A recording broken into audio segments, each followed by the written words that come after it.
এই যে এসছে এসছে সব। হ্যাঁ, আজ এদের জন্য জানো জামাই, এদের জন্য পমির খাওয়াটা পুরোপুরি মাটি হলো। হ্যাঁ, তার সাথে প্রভারও। আরে মেয়েটা না খেলে মা কখনো খেতে পারে? ছি ছি ছি ছি ছি ছি, একেবারে বিধবা মানুষের পাতের ওপর মাছ নিয়ে গিয়ে রাখলে। বাবা, আপনি বলুন, বড়দিদিকে মাছ দিয়ে আমি আর মেজ বৌদিদি কি কোনো অন্যায় করেছি? ওই ওই দেখো আবার সে এক কথা। আরে সুবি, তোর বাবা এখানে সবাইকে ডেকেছে এটার বিচার করার জন্য। আরে বাবা সুবি, তোর নয় বয়স কম, তুই বুঝিস কম, কিন্তু এই মেজ বৌমা, আমি বলছি বাবা জানি কি, এই প্রমা তোকেও বলছি, এই মেজ বৌমাই সুবিকে মাথায় তুলছি।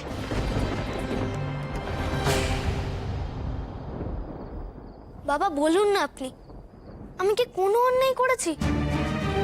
এটা কি করে অন্যায় হতে পারে? বড়দিদি তো কোনোদিন ওরম ভাবে খায়নি, আজ কেন খাবে বাবা? সুবি, কি হচ্ছে কি? চুপ কর তুই।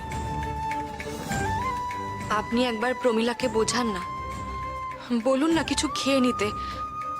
সেই তখন থেকে মেয়েটা ঘরের দৌড় দিয়ে বসে আছে। বাবা, আমি বড়দিকে গিয়ে ডাকি, সুবি বড়দির কাছে ক্ষমা চেয়ে নেবে।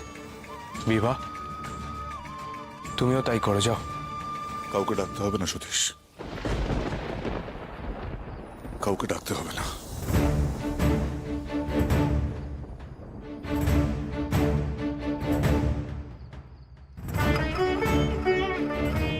আমি যতদূর শরৎকে চিনি,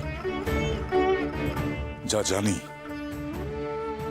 তাতে মেজ বৌমা আর সুভাষ যা করেছে মনে মনে শরৎও সেটাই চায়। তাহলে কিসের জন্য ক্ষমা চাইতে বলছো তুমি শরৎ? কার ভয়? সংসারে শান্তির ভয়? আমার অবাক হওয়ার আর কিছুই বাকি রাখলে না তোমরা। অর্থহীন আচার বিচার মেনে সংসারে শান্তি ধরে রাখা যায় না শরৎ।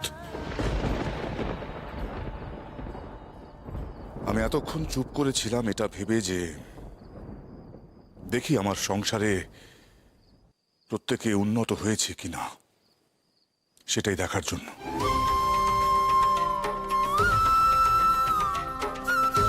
সুভাষ আর মেজ বৌমার উপর আমি ভরসা রেখেছিলাম যে ওরা প্রমিকে রাজি করাবে আর তোমরা ওদের সমর্থন করবে, কিন্তু না, না সুভাষ আর মেজ বৌমা প্রমিকে রাজি করাতে পারলো, না তোমরা ওদের সমর্থন করলে। এই জন্যই কি আমি আমার মেয়েদের ইংরেজি শিক্ষায় শিক্ষিত করেছি প্রভা। প্রমি রীতিমতো ইংরেজি জানা, লেখাপড়া করা মেয়ে, কি মূল্য রইল তার শিক্ষার? সুভাষ আর মেজ বৌমা যা করেছে তাতে আমি রীতিমতো খুশি হয়েছি।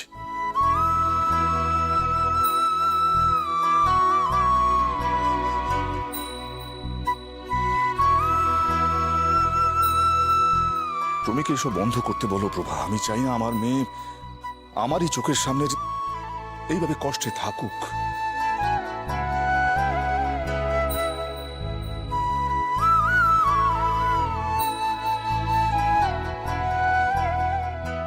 কৃচ্ছ সাধন করে শোক পালন করার মধ্যে আমি কোনো গৌরবের কিছু দেখি না। প্রমি আবার তার স্বাভাবিক জীবনে ফিরে আসুক, এটাই আমি চাই। সাহস যোগাও তাদের, তাকে দুর্বল করে দিও না তোমরা, সাহস যোগাও।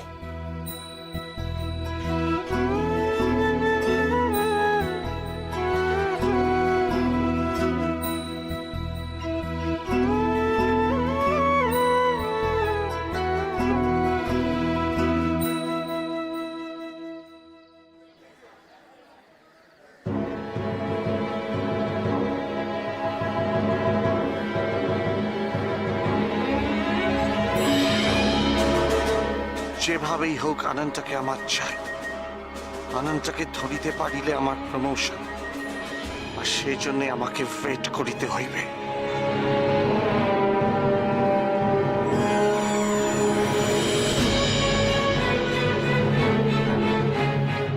তোমরা ওদিকে যাও।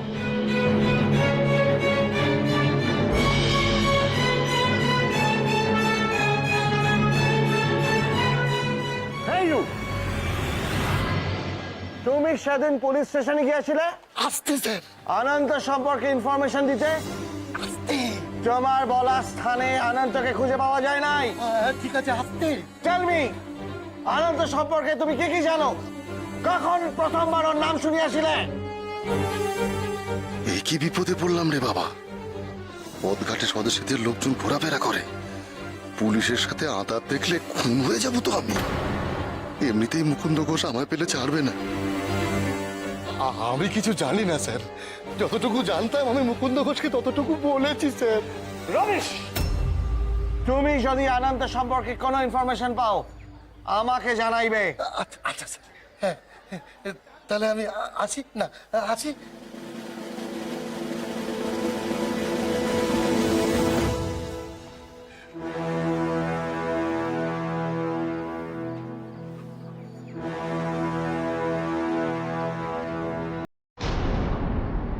Bloody Indian!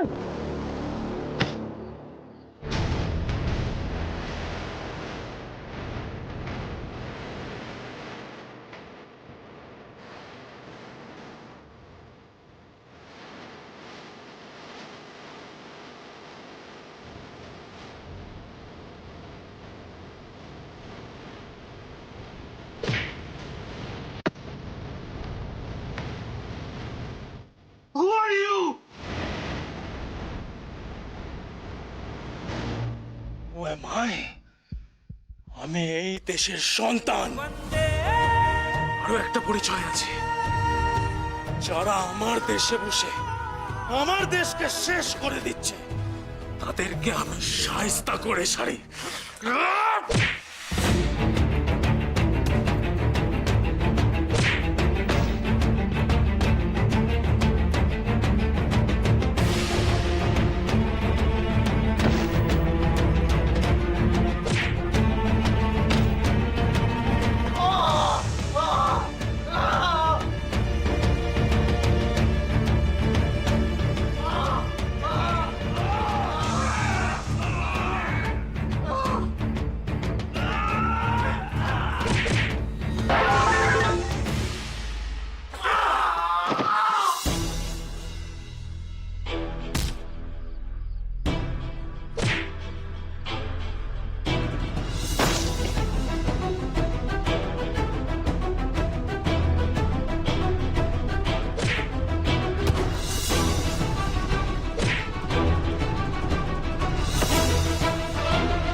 এটা আমাদের দেশ, এখানে যেই পথে আমরা চলবো সেই পথ তোমরা এড়িয়ে চলবে, না হলে আর কোনোদিনও বেঁচে ফিরতে দেব না। আমার দেশের মানুষের গায়ে হাত তোলা, হ্যাঁ?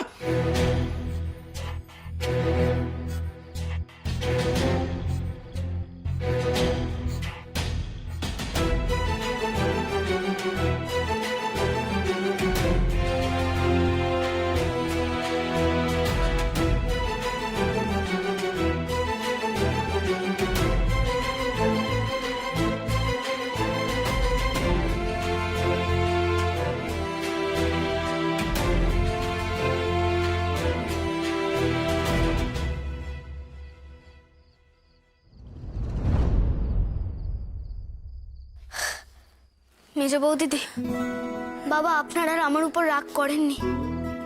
বড়দিদিকে গিয়ে বলতে হবে বাবার অনুমতি আছে।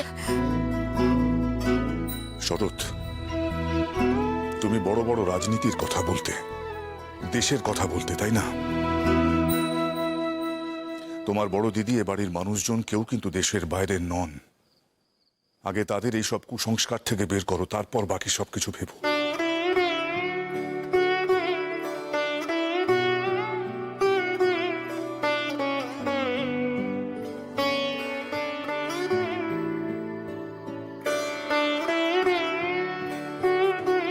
দেখো তোমার বড় ননদকে বোঝাতে পারো কিনা।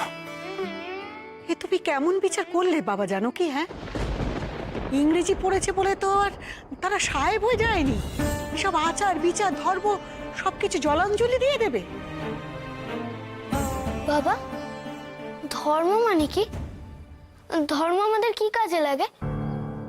সুবি, চল ভেতরে চল। আয় দাঁড়াও শরৎ।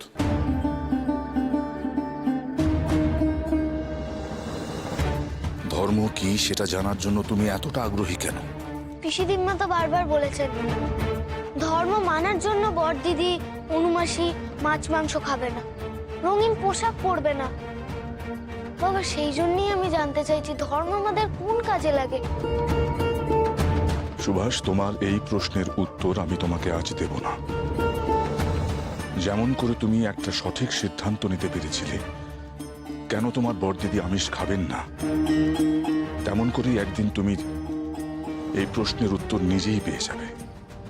এখন তুমি শুধু মন দিয়ে পড়াশুনো করো সুভাষ, একদিন নিজেই বিচার করতে পারবে ধর্ম কি।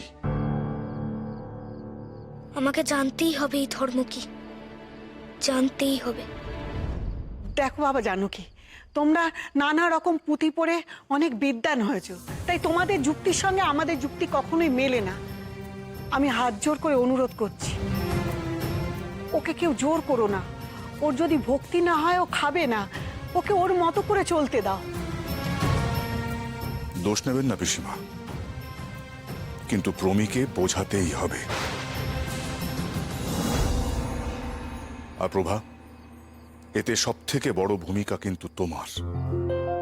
তা না হলে প্রমীকে এসবের থেকে বের করা যাবে না। সে যে নিজেই চায় না এই নিয়ম ভাঙতে। কেন চায় না জিজ্ঞেস করো তাকে। তুমি না মা, নিশ্চয়ই বলবে তোমাকে।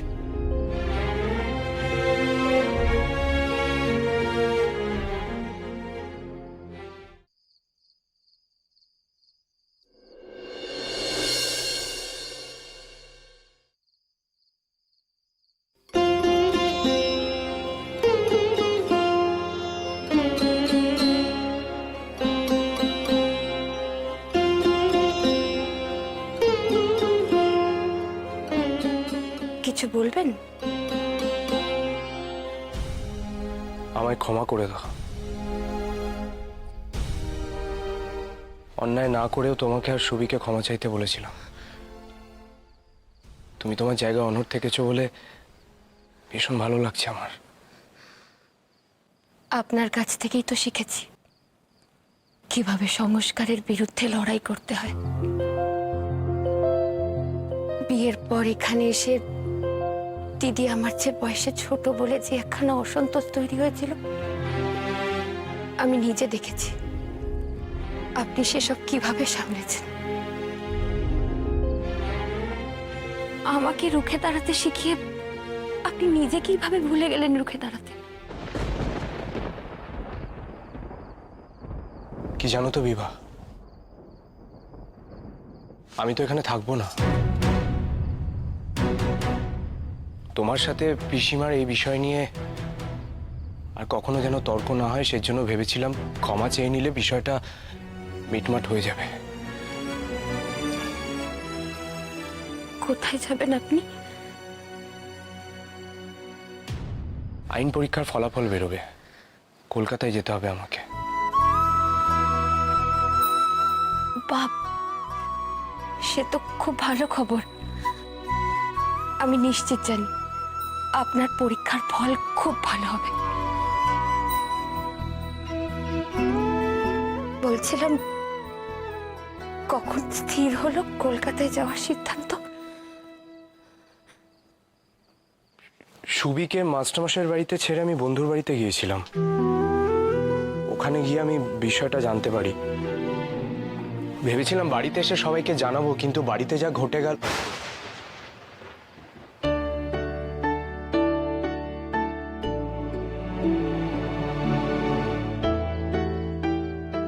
কি হয়েছে বিভা? কি ভাবছো? বিয়ের আগে ভাবতাম বাবা মা দাদা সকলকে ছেড়ে আমি কিভাবে থাকবো। তখন মনে মনে ভরসা জুগিয়েছিলাম, জানেন, নিজের মনকে বোঝাতাম এখানে তো আপনি আছেন, আমার ভয় কিসের। এখন আপনিও যদি না থাকেন তাহলে আমি কি করে থাকবো বলুন তো? কি বোঝাবো মনকে?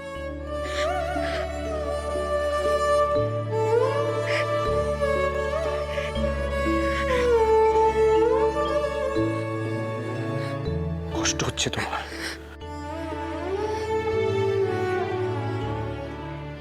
এই কষ্টেরও একটা ভালো লাগা আছে, সেটা আপনি বুঝবেন না। কে বলেছে আমি বুঝবো না?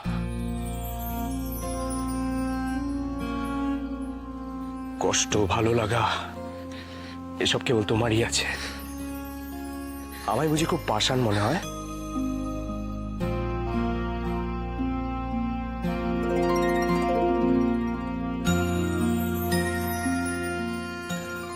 অপেক্ষায় থাকবো আপনার ফিরে আসার।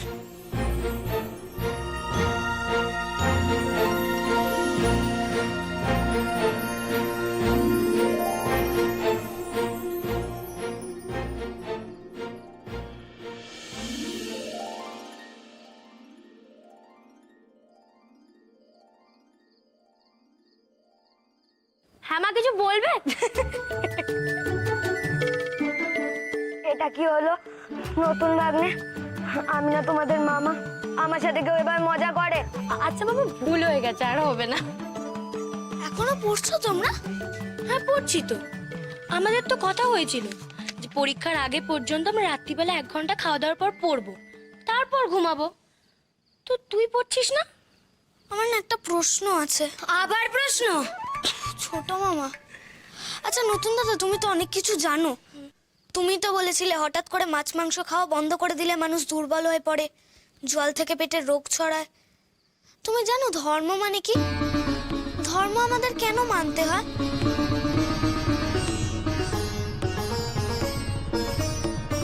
না না, এইসব আমি জানি। আর তোর মাথায় সব অদ্ভুত প্রশ্ন আসে কোথা থেকে বলতো? শুধু পড়াশোনায় ফাঁকি দেওয়ার তাল না। যা, তুই গিয়ে পড়তে বস, আর আমাদেরকেও পড়তে দে। একটা কথা শোন সুবি, এসব ধর্ম টর্ম বড়দের ব্যাপার, এইসব জেনে তোর কোনো লাভ নেই। যা পড়তে যা।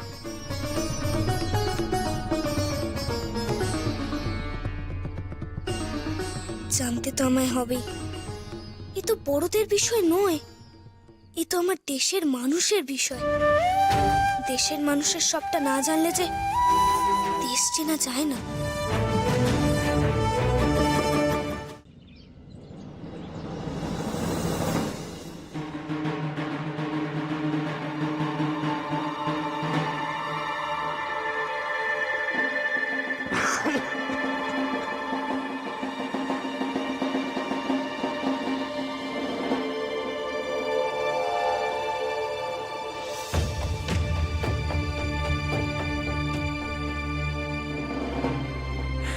ওঠো ওঠো, এখানে আর এভাবে হাঁটার প্রয়োজন নেই।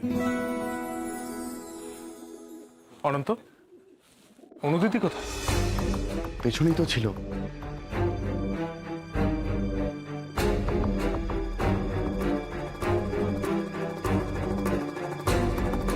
অনুদিতি, দলছুট হয়ে গেছিলে কেন? না না, আসলে আমি তো ভেবেছিলাম আজ আমরা কটক থেকে রওনা দেব। কাল রাতেই যে রওনা দেব সেটা আমি বুঝতে পারিনি, তাই সাথে আপনাদের জন্য কোনো শুকনো খাবারও রাখতে পারিনি। আমি এই পাশের দোকানে দেখতে গেছিলাম যদি কিছু মুড়ি চিড়ে পাওয়া যায়। না না অনুদিতি, কোথাও যাওয়ার দরকার নেই তোমার। একে এখানে ঢোকা বেরোনোর সমস্যা আছে, আগে একটা ব্যবস্থা হোক, তারপর সব হবে। আর আমি দোকান চিনি, নিয়ে আসবো। এটা আমরা কোথায় এলাম যতীনদা? এটা স্বদেশীদের একখানা গোপন আস্তানা। আগেরবার যখন কলকাতায় এসেছিলাম এখানেই উঠেছিলাম। এরকম জনবসতির মাঝে আসার পথে তো দেখলাম অনেক লোক এখানে। আচ্ছা যতীনদা, আমরা কি এখানে থাকবো? নরেন, আস্তে, একটু আস্তে কথা বলো। কলকাতা অনেক বড় জায়গা হলেও এখানে থাকার জায়গা বড়ই কম। তবে চিন্তা করো না, এখানে খুব বেশিক্ষণ থাকা হবে না। একজনের জন্য অপেক্ষা করছি, তিনি এলেই আমরা এখান থেকে চলে যেতে পারবো। কেমন? সতীশচন্দ্র সরকার আপনার খুব ঘনিষ্ঠ যিনি, তাকে খবর দিয়েছেন? হ্যাঁ দিয়েছি, যদিও তার এতক্ষণে চলে আসার কথা। দেরি কেন হচ্ছে বুঝতে পারছি না। যুগান্তর দলের গোপন ডেরা থেকে এখানে আসতে তো বেশিক্ষণ সময় লাগে না। কোনো কোনো বিপদ হলো না তো?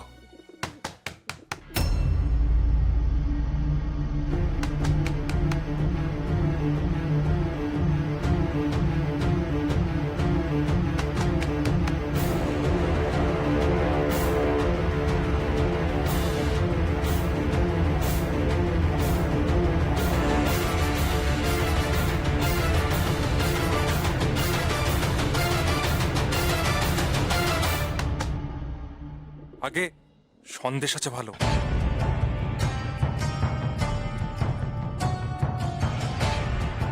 এই সন্দেশ কি আপনাদের সংকেত?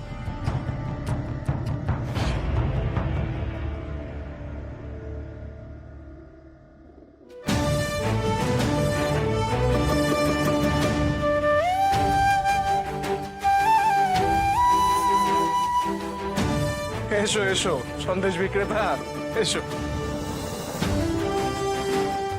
তোমাদের সাথে পরিচয় করিয়ে দিই, এ হলো সতীশচন্দ্র সরকার। শামসুল আলম কটক থেকে বেঁচে ফিরলেন যতীনদা। আমরা যে সুখবরের আশায় ছিলাম। সেই কারণেই তোমায় ডেকে পাঠিয়েছি সতীশ।